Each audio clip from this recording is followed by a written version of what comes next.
Hello and welcome to the Drop a Stitch podcast. I'm your host, Natalie. And I'm your other host, Dani. And today we're doing part 2 of the one-of-a-kind market that Dani did last year. We're recapping everything. Yeah. And we're going to preface this by saying if you're watching on YouTube, yes, we're dressed the exact same as last week because for us last week was like 2 minutes ago. Yep.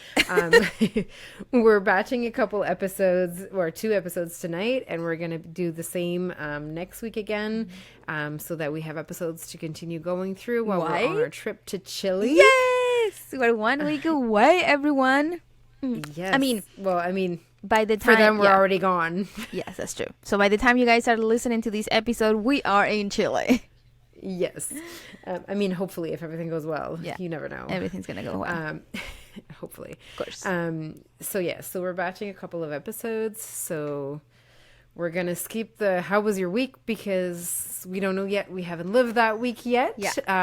But we're most likely very excited and sitting on a beach somewhere in Chile, enjoying hot weather. So we're hoping we're feeling good. Most likely going to post on Instagram stories and stuff what we're doing. So if you're curious about how our week is going, go give us a follow on Instagram and then you'll be able to see. I really forget posting stories sometimes because I'm like, well, I'm just sitting in here not doing anything or whatever, but I really want to be very, very intentional in this trip and post a lot in stories. Like a lot. Okay. What we're doing, let's try it. Just the beach when we go to the yarn store and just we're gonna have to do yarn store reel. Yes, we're gonna have to do that for sure. But okay, so our week is the same as last week because that's when it's happening. Yes. What are you working on? Dani is still working on nothing, and I'm still working. On Little Fox. Last time I was working on ears. Now I'm on the tail. Last episode I did the arms. Ooh. So is that a pattern from someone or is that Yeah, girl, is the Mama Made Mini book. It's the book. You got it. Yes, I got it for Christmas. Oh, that's the nice. Forest Fox. Cute. So I'm working on the Forest Fox. I didn't know you were making that one. Yeah, I'm not inventing it from my head while Freehanding I'm doing it? podcast. No, definitely Freehanding while recording a podcast. That would be so epic. Yeah, that would be. But no, this is not what's happening. So still working on that and making progress, as you can see. But yeah, so let's jump back into it. Yeah. Because we have a lot to say. Oh, yeah. One-of-a-kind market. So we talked about the application process last episode. We talked about cost that was involved. We talked about prepping your booth sizes, electricity, unexpected costs you had, Airbnb, all that stuff. Yeah. So now we're on to how the actual market go. Yeah. Let's start with the setup. How was the setup? Oh, I was so happy with the setup. It looked just beautiful, in my opinion, if I can say myself.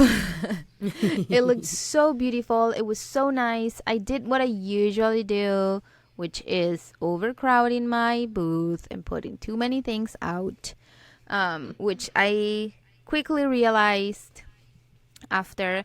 The good thing about the show being so long is that you can be fixing and tweaking things as the days go by. So it's not just like, oh, I made a mistake and the whole market's gone. You can fix things as the days go.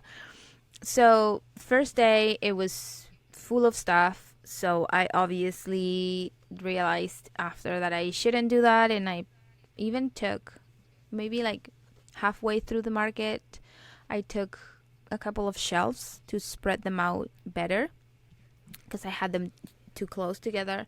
So I put too many things out, but other than that, the booth looked amazing. It's exactly what I wanted. It was beautiful. It was just so cozy and nice. It was just exactly what I wanted. Besides the lights, obviously. And then which you fixed, and then it turned pretty good, right? Yeah. The loading process was very smooth, I want to say, from knowing nowhere to go. I didn't know anything.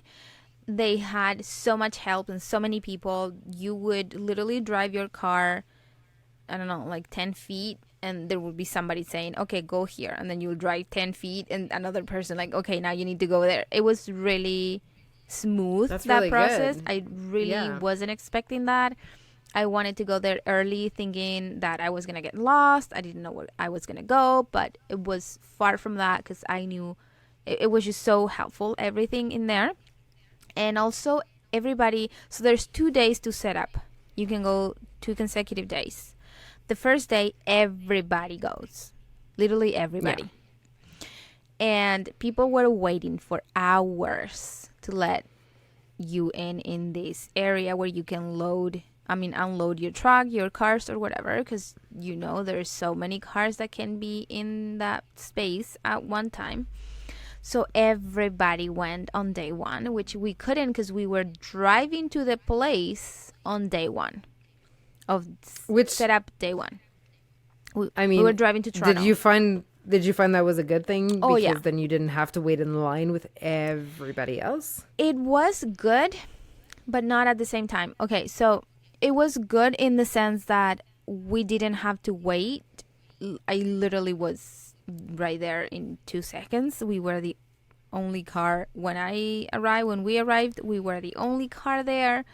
In the line, because there were people Yeah. inside, but the place was like not super empty, but fairly empty from cars.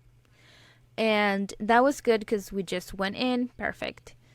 But having one day to set up everything and to get everything ready, everything cleaned, everything perfect, it wasn't enough time for me. So Okay. that's why everybody goes on day one. So then on day two, they can tweak a few things, put things on the shelves last minute, and maybe one day they go build the booth, and then the next day they go to stock everything. So that wasn't the case, not because I didn't want to. It's just that day one, we were driving to Toronto, and I didn't want to go right away to the place. I really wanted to get my family set up, the kids set up, go grocery shopping for everybody, for the kids and my family, not have to go to the market. So I just didn't go that day. So day two, we went, set up everything, and I had just a few little things to tweak. I sent you a picture asking, remember? Yeah. Like, I don't know Yeah. if this is good or whatever. Tell me what you think. And on day one, actually, market day, I went and I arrived maybe like 2 or 3 hours early before the market started, so I could fix everything and take the bins that I had, because I had a bunch of bins there that would not fit in my storage area, so I needed to bring them back to the house. So we did that on day one of the market. Okay. So day one of the market, I had so many expectations, Natalie. Like, my expectations were through the roof, literally. Well, we were all thinking too, like, Toronto is more expensive than Ottawa. Toronto has so many more people. So we were expecting, like, you can raise your prices. It's going to be jam-packed busy. You had also talked to a bunch of other makers, and they told you essentially they make their salary of the year at that show. And they basically, every other show they do is kind of for fun. This one is the one that they want to be at. They make so much money that it's their salary, really. Yeah. And so you had expectations, like, I have to have so many things. It's going to be so busy. It's going to sell like crazy. And we had also told you, like, Toronto, everything is more expensive. So raise your prices up a little bit so that, you don't sell out so quickly. You can always lower them after if you're feeling like you're not selling enough. But at least, which I did. People are not like, oh my God, this is so cheap. And like 2 days and you're like, oh, I have nothing left. Which I did. I raised my prices accordingly, thinking that Toronto it's a busier and more expensive city. Therefore, people can afford a little bit more, and also because of all the costs involved in this market, it only made sense for me to raise my prices a little bit, which I was so flipping wrong, because the prices that I had my items at, nobody was looking at them. Nobody was even considering buying them. And it wasn't like, it's not like you double the prices no. either. Like, let's just preface that for people too. It's not like you were like, I'm gonna go crazy, I'm just gonna double everything. Like, you raise them by a few dollars, right? Oh, it was like $4 or $5 more. Yeah, which is not insane, of a difference considering, the difference of city and everything. But also, we forgot to take into account the impact the pandemic had. Like, people don't shop like they used to. No. Even here at our markets, people don't shop like they used to. Yeah. And also the economy, not just the pandemic, the economy too. It's been so hard in Canada in general, I think. The prices of everything have just gone up and nobody can afford anything, basically. Yeah. So it's been hard, and I just didn't think about that too much. I didn't think that was something that you needed to take in account. But yeah. So day one, you live and you learn. Oh yeah. So day one came, and when I tell you that was my worst day of the market, I mean it. It was bad. That day was bad. That day. And it's so discouraging because, oh my gosh, it's like your first time there, right? Yeah. So I was so excited with so much energy. I just wanted to go and wanted to see. I was so ready for people. I was like, okay, let's do this. It's going to open any minute. And also, I was in aisle A. So the whole place was, it's like the most organized market I've ever been. I have to give them credit for that. It's really well organized, as well as it can be. They have aisles, and from A all the way through, what was it, S maybe. So I was in aisle A, which a lot of people say they start in A, and then, or other people start at the other end, probably in S. Mm-hmm. Most people start in A, which it was really something that it was bad for me because of the things that I sell. A lot of people were saying, oh, we're just starting, we just got here, we're gonna walk around and then we'll come back. And they never did. They probably found what they wanted halfway elsewhere, and we're like, oh, we're not gonna walk all the way back. Exactly. Let's just get this here. Mm-hmm. So that was not very good, obviously. And day one was just my worst day. It was super slow. Nobody was walking into the booth. I think I made that day maybe $500, $500 or $600. And I was expecting every day to make like $3,000. Mm-hmm. That was my goal. That was what I wanted to. And it was just really, really bad. So then day one was very discouraging. I was like, wow, I can't believe that it was like this. I can't believe it was so slow. I can't believe I didn't make that much money. Like, I didn't even make my booth fee, nothing yet. And you're panicking because it's like, day one is this. If every day is like this, like, oh my God, I'm like this, it can't happen. What am I going to do? And then you start like freaking out. So that was on Thursday. So by Friday, I was putting down a few, like the prices, items will go down. And I started putting them down like maybe $2. If a hat was $50, it went down to $48. Nothing drastic, just so you don't see the 5 kind of thing.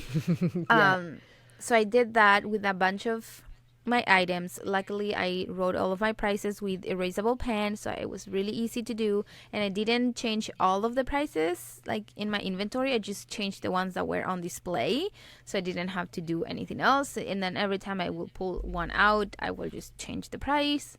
So I did that, and day one was very discouraging. Then on day two, that was a Friday, day two was a little bit better, and also the weekend was coming, so day two was a bit better, but still not good enough. And at that point I started thinking, okay, so now that I see that the market is being like this, at this point my goal is to just recover the money that I spent. At the very least, you need to do that. And just with that, I was like, okay, it's only day 2. It's already not worth it for me. And I can't believe Well, I'm and that's saying, stress, like right on the date, like day one, you see it's not going well, and you're like, oh no, what have I done? What have I done? And then, yeah, like, you become this a whole week of stress of, am I gonna at least make back the money that I spent? Am I gonna be in the hole? Like, exactly. I was literally thinking, what if I don't make my money back? What if I don't break even? Like, that's just not what I want. So then the weekend came, and the weekend was way better. That was the best weekend. I was 2 weekends. So the market was for 2 weekends. So it was the Thursday, the weekend, the week, and then the last weekend. So the first weekend was the best weekend, but it's funny because the day, like one day there that was good, I would say, I made the same amount of money that I would make in one market in here, like a 2-day market or even a 1-day market in here. So that was very eye-opening. I was like, this is just crazy. yeah. So even though the weekend was good, it wasn't great. Then the week came, and the week was dead, like literally dead. I mean, we kind of knew to expect. Like we had discussed this, and we're like, weekends are going to be insane because like everybody goes to market like during the week.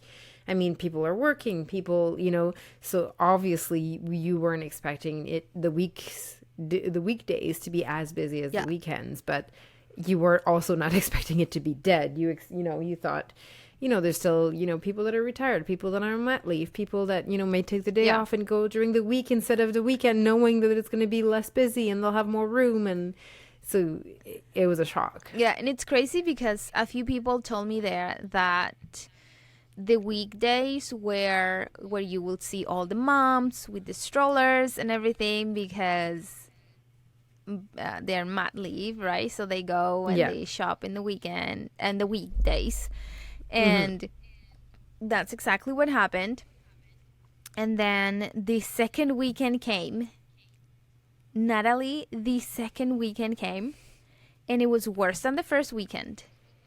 And then there were times that there was nobody walking on the aisles, and we were literally shopping around, walking around, doing our things. Like, nobody there. And now, let me tell you, for all of you wondering, I did break even, so I did recover my money, but just that. I didn't make any profit. I didn't make my time back. I just made the money that I spent. And which was really disappointing. Very you were disappointing. Thinking, like at the very beginning, I remember we had this discussion, and like because you had talked to other people who like, this is my salary, you were expecting to make like 10 times your fee, like 10 times, what you made. Yeah. I was very disappointed. Now I'm happy I have my inventory. I have everything. So for this upcoming market season, I don't have to work at all for my markets. I'll just show up and sell my stuff. So, that's going to be great. But it was very disappointed because I worked so hard. I spent so much time. I took so much time away from my family. I was busy literally every single day for a market that wasn't good for me. Yeah. And so here's the thing. Here's my conclusion with the market and what I think it went wrong. So first of all, the economy wasn't the best. And people were not spending more than $30 on an item. Yeah. That was not, like, they were not spending more than $30. I saw the same thing. I was doing markets here in Ottawa while she was doing the market in Toronto. Yeah. And everyone was saying, like, people, like, I think 30, 40 at the top. Yeah. Like, anything over 40, people would immediately toss back. Like, if the sticker price was above 40, forget it. 30 to 40 was rough, but anything below 30 kind of did well. Yeah.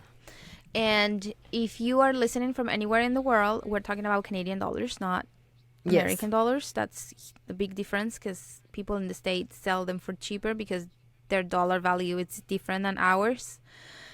So, yeah, people were not spending more than $30. Therefore, my headbands did really well. That's what I sold the most, because those were from 30, 35.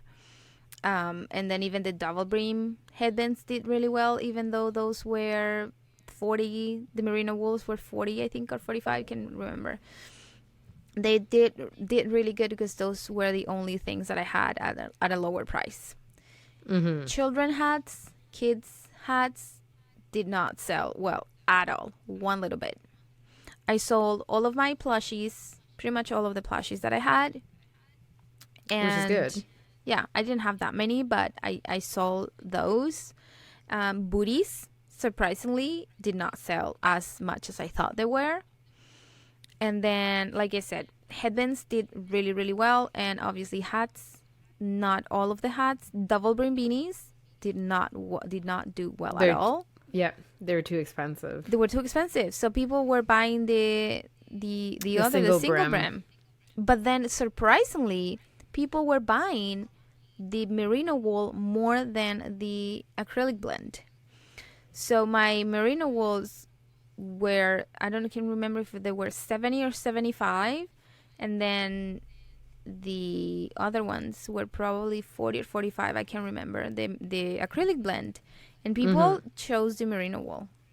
They chose to spend a little bit more on the merino wool, which I think it's where I also made my money. It's selling not that many hats, but I saw the merino wools, and those just made my money.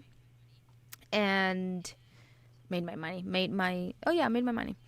And yeah, so people were looking for that. And also, people that did really, really, really well were food vendors. Food vendors were, okay. I'm telling you. Then, here's where the tea is happening. Mama? Wait, Okay, sorry guys. I'm just telling my mom to stop making noise in the background. Anyways, the food vendors, and let me tell you, here's where the tea happens. I had my neighbors. My neighbors were, they were selling ornaments, like laser cut ornaments, like so beautiful, like very, very beautiful. And they were like high-end ornaments. So let's say $18, $20 ornaments, really well. They made their money for their booth on day one. Yeah. On day one, you guys. Yeah, so this is a good reminder. We have to like pause and tell this to people too. Like, this was Dani's experience. Like, because she wouldn't do it again and didn't have a great experience and didn't make a ton of money. Like, don't take this as in don't do this show. Like, this is not what we're doing here. This is your experience. And, you know, depending on the economic situation, depending on the market, depending on where you are, the product that you're selling, it might do better or it may do worse. And that's true for everything, you know? So if you're, you know, I don't know, selling cards or ornaments or jewelry, you might do so well, but, you know, don't take this as a don't do this market because it didn't go well for Dani. Sorry, I'm getting so distracted in the Mama. Anyways, she's in the back and I'm like, shut up. So, ¿Te escucho? Anyways, yeah, so it's not a don't do this market. So yes, my neighbors recovered their money on day one. Like, they were crushing it. Yeah. And they always had a lineup of people. Like, a lineup of people just going around and around, and their booth was always full. Then food vendors also did really well. The food aisle, because this is also very, I don't know if it's, yeah, it's kind, I don't know if it's smart. They had every food vendor in one aisle, which is good for people because then you can see everything at once. But it's not good for the rest of the vendors because everybody's just packed there. So if you spread them out a little bit more, then you kind of force people to walk around to find what they want. So I feel like that's a little bit tricky. They also had another section for all the art gallery and people that makes like paintings and stuff like that, which I also find like, yes, they can go and see everything in there in one aisle, but also there's just so many that you get overwhelmed. And if you were to spread them out a little bit more, it would be easier for the customer to kind of see absorb it exactly and see a little bit of everything, a variety of everything, and not just everything in one. It's like if all the knitters were in one aisle. Like I would be so annoyed if they did that. Like I don't know why people like it. Like all the art gallery people like it, or the food vendor people. I mean, the food I can understand because then you see everything, and if like the entrance doors are, let's say, at row A, and you're the food vendor that's, you know, halfway, people are either going to have already bought something or, you know what I mean? Like, I can understand for the food. Yeah. Because it's just like, I'm hungry. Yeah, no, but it's nice. It's, you know, same as when you go to the mall, like the food court is all in one spot because then you can shoot. And it's probably easier too for them to like have garbages more centered in that area. Like, I think from a logistical standpoint, it makes more sense. Yeah. But an art gallery, I would have spread those out. Yeah. Because, I mean, you connect with a certain type of art and you want to buy it or not. It's not like you don't need to see everything to, like, pick one. You know, you could just walk through random aisles and see them and... Yeah. Okay. That was interesting. Then the other thing that I forgot to mention, and a lot of people were asking me how I felt about it, is that they put a knitter right next to me, a different knitter. Okay. So I'm very happy that she was the nicest lady ever. She was so sweet, so nice. And everything that she made was 100% wool, not merino wool, just natural wool. So she made the dryer balls and headbands, neck warmers, some hats, all with natural wool. So therefore, because it's not dyed or anything, it's the color of the wool, the color of the sheep, right? It's either cream or light brown, very neutral. So all of her stuff like natural was colors. All natural colors. And then you go to my side and it was all colorful colors. Colorful colors? Colorful. Yeah, colorful. Colorful. So colorful items. Colorful items. So that was one of the things that I didn't mind. If it was somebody selling these same things as me, then I probably would have complained right away. Like not even let one day go by. But it wasn't quite the same. It wasn't the same color. She was neutral. I was colorful. She was 100% natural wool. I was acrylic blend and merino wool. So it wasn't quite the same. And people could easily differentiate between both of us and see the difference between the both of us. And she also was so flipping sweet and nice. She was the nicest lady ever. So I was like, you know, it doesn't bother me. But a lot of people were asking me, how do you feel that there's somebody literally selling the same things as you right next to you? And I explained the same thing that I'm telling you guys. It doesn't bother me because we're the same but not the same, that we're different. But a lot of people were like, oh my gosh, if that was me, like I could not, I can't believe that 650 vendors and they put two knitters in the same, like right next to each other. That was not okay. That's odd. Yeah. No. And then also obviously being in aisle A where everybody was starting was also not good. And I also thought that a lot of people go to this show to do Christmas shopping, right? That's Yes, what it you would is think for. so. It's right before Christmas. So the thing is, when you think about the stuff that we sell, it is quite personal, Yes. right? You need to It's know. hard for gifts. Yeah, you need to know the person you're gifting it. You need to know what Yes. they like, what color they like. You need to know if they like the fitting or not. Even small items for kids, like the baby booties, let's say that you're gonna gift for the baby. Do they like the wool? Do they not like the wool? Is the mom gonna like this color? Is the mom not gonna like the color? So there's so many things that you have to think about. But then you have so many other vendors that they have so many like easy to give things, very neutral. Yeah. So for instance, my neighbors, the one that they were selling the ornaments, they had ornaments for everybody. Ornaments for teachers, ornaments for Taylor Swift lovers, which are the ones that they sold the most. Yes. They sold, I don't know, probably they told me probably like $6,000 on just one like design of One ornament design. of the Taylor Swift. Taylor Swift. That's crazy. So they had ornaments for everybody. So you didn't even have to know the person that well to be like, oh, this says teacher, this for a teacher. Okay, let's give it to this person.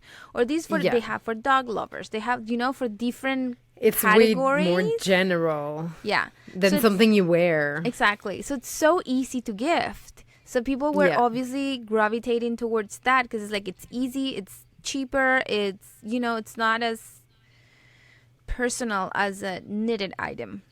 So that was something that I seen right away, like right off the bat. I was like, okay, that's one of the reasons why. And I could see because a lot of people were just kind of thinking like, oh, well, she like this, or do you know this person is gonna what color do they like, or do they have a hat, or do they, like they were just asking questions with the people or the family that they were with. And you can tell, So then, on the other hand, we have somebody that I met. Okay, so the thing that I will take out of this market, I don't regret doing it because it was a great experience. And we met, Natalie, the nicest people. The nicest vendors ever. Like, Kale met so many nice vendors. I met so many nice vendors. It was so fun going there. We thought we were going to be super exhausted and tired and that we were going to have to take turns and do some shifts with my family. I did not need to do that because I was really having fun despite the days that were dead and that we had nothing to do. We were still having fun because we were walking around, talking to people, making friends, and joking around. It was super fun in that aspect. That's awesome. So that was really good. And then you have somebody that was also selling crochet items that I am actually like very, like he's my friend now. And he was like very nice guy, very nice meeting him. He's such a nice guy. Say his Instagram. Oh yeah, I know yeah. who you're talking about. He's Aaron from the Crochet Carpenter. Yes. So I creeped his Instagram before going to the show because he had a very nice setup, and I was like, "Ooh, I like it." So I took inspiration from his booth too, and then I was like, "I'm gonna go meet this guy." So I walked to his booth. I think before that, I asked him a couple of questions on Instagram before that, but then we went and we instantly connected. Like we were just talking all the time, having fun, saying things, and he sells just amigurumis, like just plushies. And he had a bin that was I think it was a $10 bin. So he had like these little amigurumis that he will sell for $10. So he did really well in this market because his items were cheaper. Yeah. And were also quick to make. And his main target were kids. So his booth was also not a walk-in. It was, I think it was a 10 by 5. So he had all his display outside, so people didn't have to walk in his booth. They were just passing by and they could see everything that he had displayed. And he learned that this was, I think, like his third time there. So he did a 10 by 10 first, and he then realized that after. So then he opted for the 5 by 10. He knew that that was what he wanted, that people weren't walking in, and he just needed to do the one that they can just pass by and see everything. And also having that $10 bin helped him a lot, because a lot of kids were just grabbing it, and it's just $10. So people were like, okay, yeah, fine, here you go, 10 bucks. Yeah. And sure, why not? Exactly. So he was selling a lot of those. But yeah, I just feel like the market wasn't for me, obviously. And then the other thing that I wanted to mention that I thought it was really nice in a huge market like this, I don't know if every huge market is like that, but they had like a place for the vendors to go and have their lunch and all of that. They had free coffee at all times for all the vendors. Ooh, that's nice. Teas and beverages, and they had like 4 or 5 fridges, so you can put your food in there and all of that. We only found these out on day 2 or 3. We didn't know at the beginning, so we were just bringing our food in a little cooler. I didn't know that they had fridge for us and everything.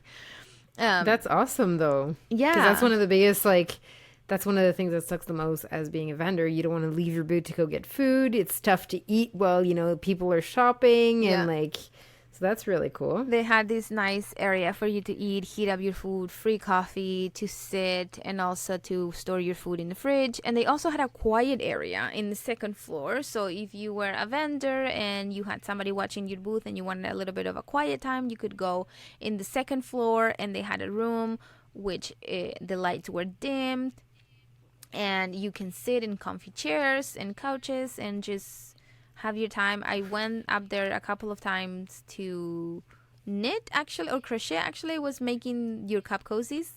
Yes. And I was making the booties, I think, the little stockings for you. So I went up there a couple of times just to sit and relax and not have to think about anything.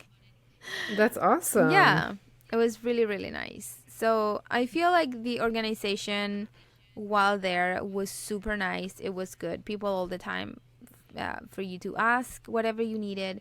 The teardown, however, was a flipping nightmare. Oh, was it? Oh my goodness. Because this time, you don't have 2 days to tear down, right? Like you have at the beginning. In here, how long do you have? Like a day? You have 650 vendors to tear down from 5 o'clock until 9 or 10. So it was after one day of the show. After, on the Sunday, everybody needed to be out at 9 or 10. We started tearing down at 8, and we were out at like 8:30, almost 9. Okay. And we were done tearing down the booth and everything in like 40 minutes. Okay. Yeah, it's always quicker to tear down than to put together. Yeah, but we were able to get out of that place at like 8:30. That's pretty good. It's not. What do you mean? We finished at 5. We were done tearing down and packing everything. Within 40 minutes. Within 40 minutes. So at like 5:40, we were done. But we couldn't get out of the place until like 8:30. I mean, considering the amount of vendors, it's not too bad. But Natalie, it sucks when you're... It's not... I mean, listen, girl, we do shows in Ottawa and it takes an hour to get to your car. Like, you have to carry your stuff all the way. It's not that bad. Natalie. For 650 people? But I was done at 5:40. Yeah, I know. So I had to sit there and wait until I could bring my car in the venue for like 3 hours. Yeah. Before I could load the car. That sucks. All because after you were tearing down, somebody was walking on the aisles and they were, okay, are you all done? They can check. Yes, you are all done. Here's your pass. So then you got a pass. Ah. And then you were able to go get your car, and with that pass you could get in in the line They had to like outside. confirm you were done They so that you wouldn't. Yes, they can confirm that you're done, so then they give you a pass for you to bring your car in the line outside. Okay. And then you can get in the venue.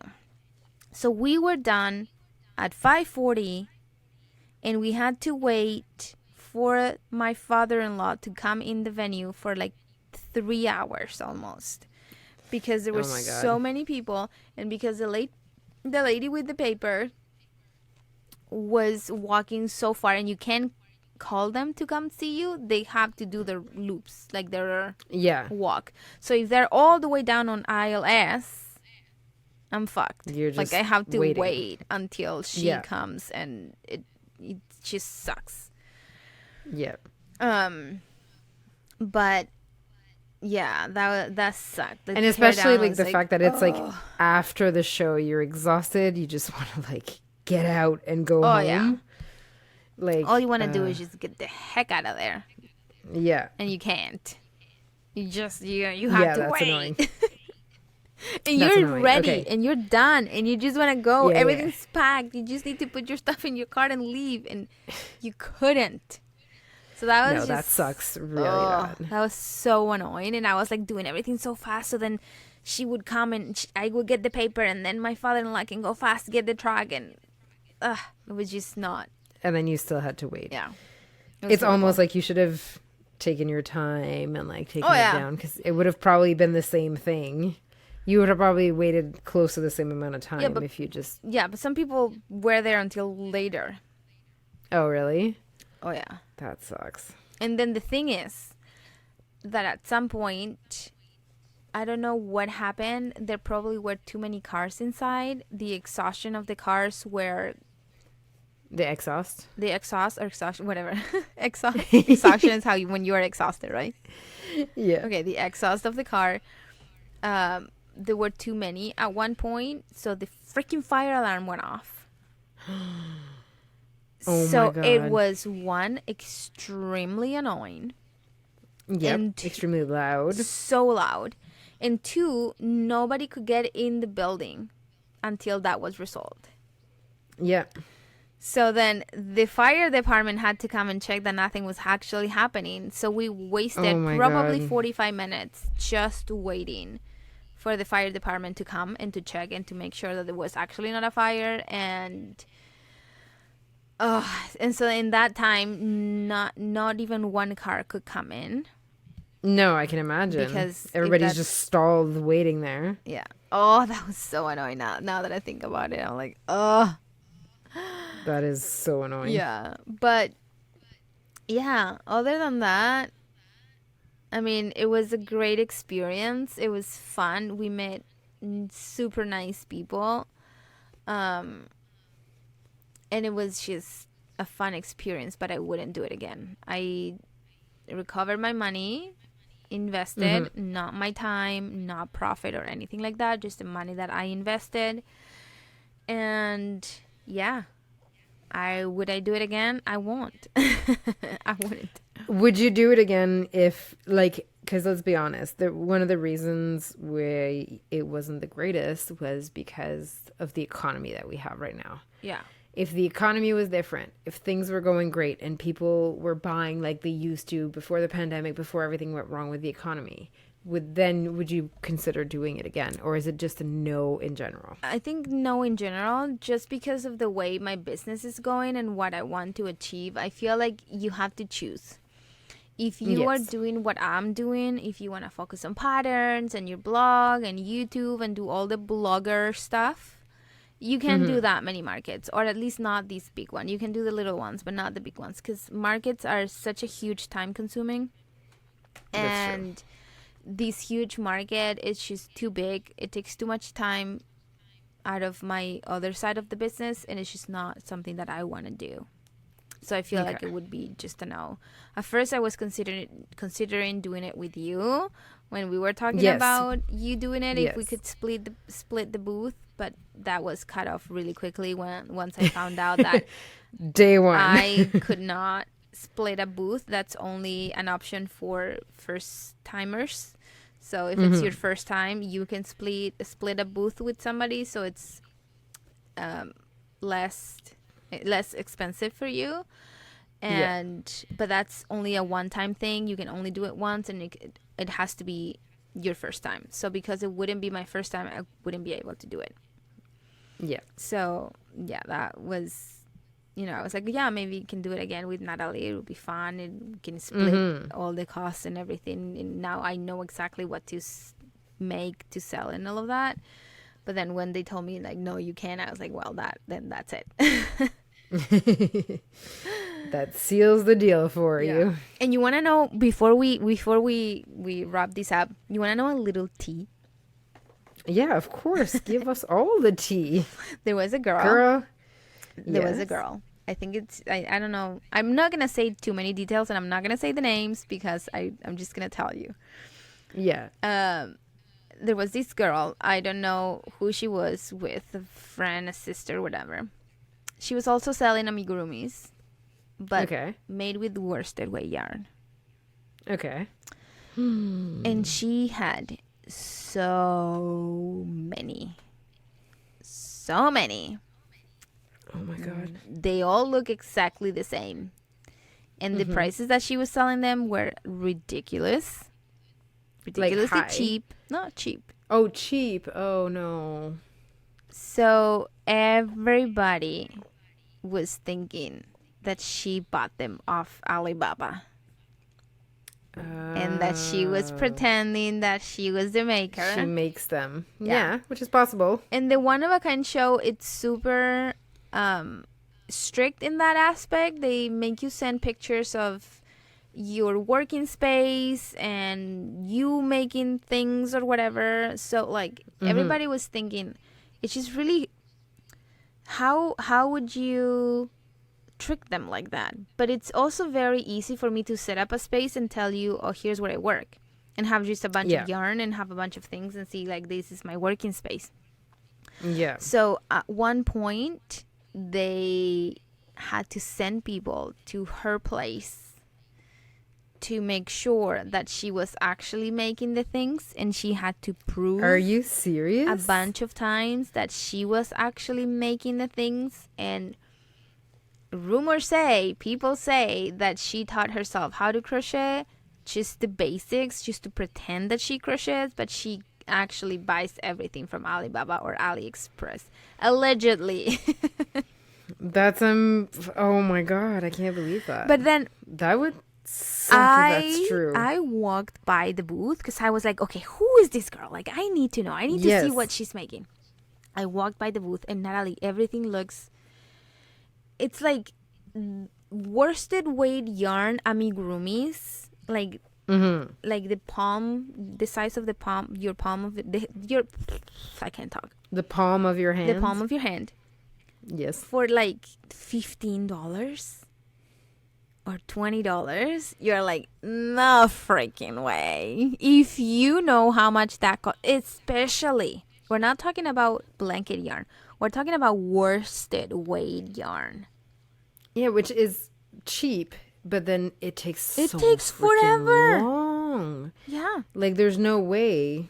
There's no freaking way that one thing you would sell it for $20 and actually make money off of it. No, there's no way. Sure.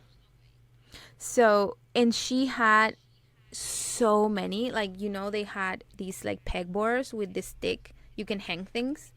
Okay, she had hang like 10 of the same things, and 10, and like so many that I was like, I don't know, a little bit doubtful, like, it's too good to be true.